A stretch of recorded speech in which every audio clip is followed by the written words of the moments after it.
मुख्यमंत्री योगी आदित्यनाथ परिवार से मिले हैं शुभम द्विवेदी के और उसके बाद मीडिया के सामने हैं और यहां पर योगी आदित्यनाथ अपनी बात रखेंगे। योगी आदित्यनाथ से यहां मौजूद लोगों को उम्मीदें बहुत ज्यादा हैं क्योंकि जिस तरीके से आतंकवादियों ने बर्बरता दिखाई और वो जो हिंदुओं को चुन चुनकर टारगेट किया गया है पहलगाम में, उसको लेकर देश में गुस्सा, देश में उबाल और यकीनन इसी तरीके के भाव इस वक्त उत्तर प्रदेश के मुख्यमंत्री योगी आदित्यनाथ के मन में भी होंगे। मीडिया के सामने वो मौजूद हैं और सुनते हैं जरा क्या कह रहे हैं योगी आदित्यनाथ। बेहद भावुक योगी आदित्यनाथ भी इस मौके पर नजर आ रहे हैं। वही गम और गुस्से का भाव योगी आदित्यनाथ के चेहरे पर भी नजर आ रहा है। जो मनोस्थिति इस वक्त देश की, वही योगी आदित्यनाथ की।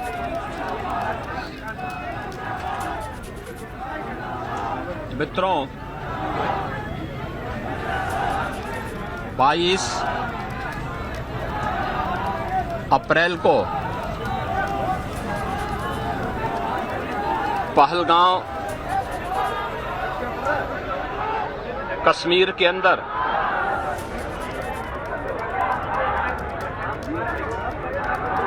पर्यटकों के साथ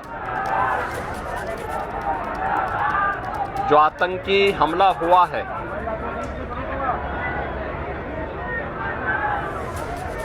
कानपुर का एक परिवार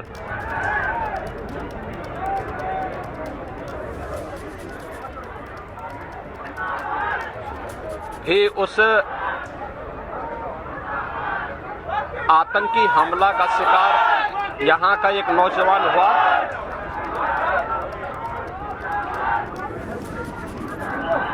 शुभम द्विवेदी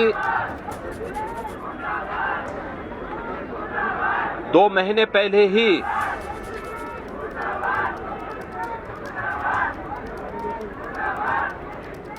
जिसकी शादी संपन्न हुई थी,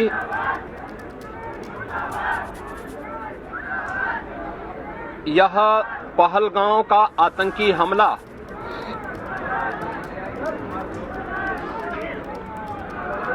यह एक क्रूर, बीभत्स,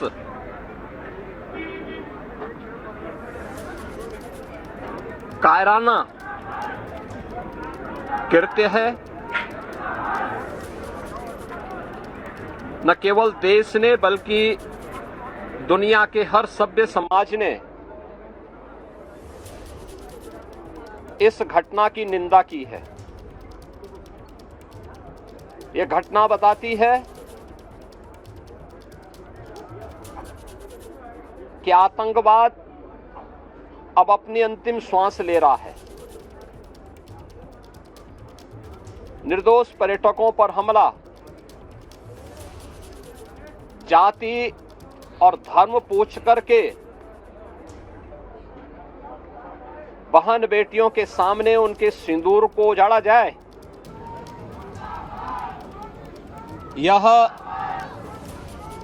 कोई सभ्य समाज स्वीकार नहीं कर सकता। और खास तौर पर भारत के अंदर यह कतई स्वीकार्य नहीं है।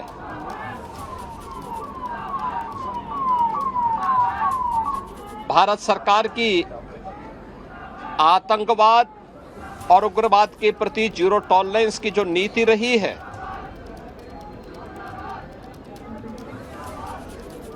वह प्रभावी ढंग से आतंकवाद का नेस्तनाबूद करेगी। और आपने देखा होगा कल इसकी शुरुआत, इसके ताबूत पर अंतिम कील ठोकने की शुरुआत हो चुकी है। आदरणीय प्रधानमंत्री जी की अध्यक्षता में सीसीएस की बैठक में जो निर्णय लिए गए हैं, आदरणीय गृह मंत्री जी ने स्वयं उन क्षेत्रों का दौरा किया और आगे की रणनीति के साथ ही आतंकवाद और उग्रवाद के खात्मे की एक नई पहल के लिए अब पूरा भारत आगे बढ़ा है। आतंकवाद और उग्रवाद के प्रति जो जीरो टॉलरेंस की नीति है, पूरे भारत को इस दुखद घड़ी में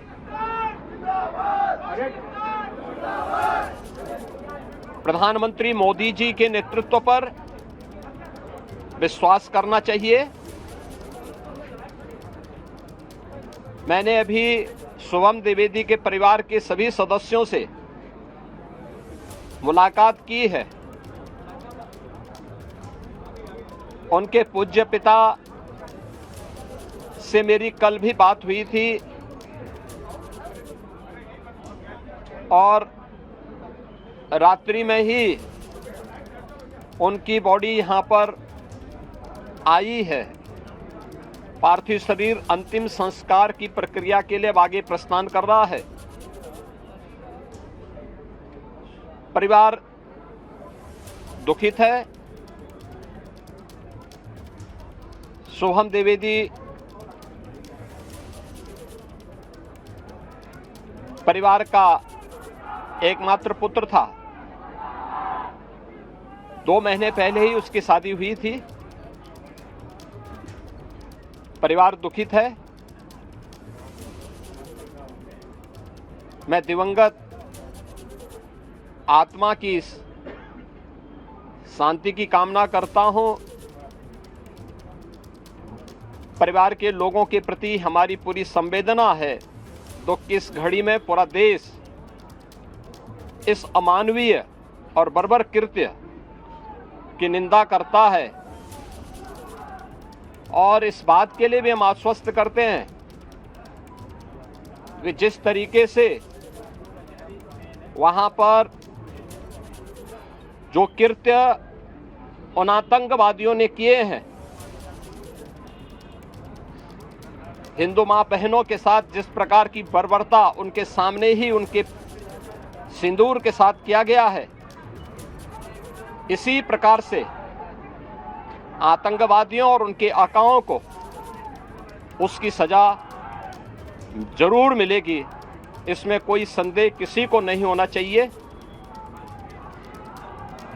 मैं पूरे परिवार, हम और हमारी पूरी सरकार, डबल इंजन की पूरी सरकार पीड़ित परिवारों के प्रति साथ खड़े हैं। याद रखना, ये डबल इंजन की सरकार है और ये सरकार इस प्रकार की किसी भी बर्बर और अमानवीय आतंकी घटना को लेकर, उग्रवादी घटना को लेकर के जीरो टॉलरेंस की नीति के तहत कार्य करना जानती है। यह वह सरकार नहीं जो आतंकवादियों पर दायर मुकदमों को वापस लेती हो या वहां पर भी अपना वोट बैंक देखती हो। पूरी सख्ती से ऐसे तत्वों के विषैले फनों को कुचलने का कार्य होगा जिन लोगों ने आतंकी घटना को अंजाम दिया है या इस साजिश का हिस्सा बने हैं। यह जीरो टॉलरेंस की नीति देखने को मिलेगी और हर व्यक्ति इस घटना के जो परिणाम अब सामने आएंगे उसको भी देखेगा। धन्यवाद जी। उत्तर प्रदेश के मुख्यमंत्री योगी आदित्यनाथ को आप सुन रहे थे, जिन्होंने कहा कि पहलगाम में जो आतंकी हमला हुआ, क्रूर, विभत्स, कायराना कृत्य। देश के साथ साथ दुनिया भर के सभ्य समाज ने इस हमले की निंदा की है। योगी आदित्यनाथ की तरफ से कहा गया कि आतंकवाद जो है वो अपनी अंतिम सांस ले रहा है। धर्म पूछकर बहन बेटियों के सामने उनके सिंदूर को उजाड़ दिया जाए, ये तो स्वीकार नहीं किया जाएगा और इसका प्रभावी ढंग से जवाब दिया जाएगा। आतंकवाद का नेस्तनाबूद करके ये आश्वासन योगी आदित्यनाथ की तरफ से दिया गया है। आतंकवादियों, उनके आकाओं को सख्त सजा जरूर मिलेगी, इस पर किसी को कोई संदेह नहीं होना चाहिए। योगी आदित्यनाथ शुभम द्विवेदी के परिवार से मुलाकात करने के बाद, परिवार की हिम्मत बढ़ाने के बाद, सांत्वना देने के बाद अपनी बात मीडिया के सामने रख रहे थे। एबीपी गंगा, खबर आपकी, जुबान आपकी।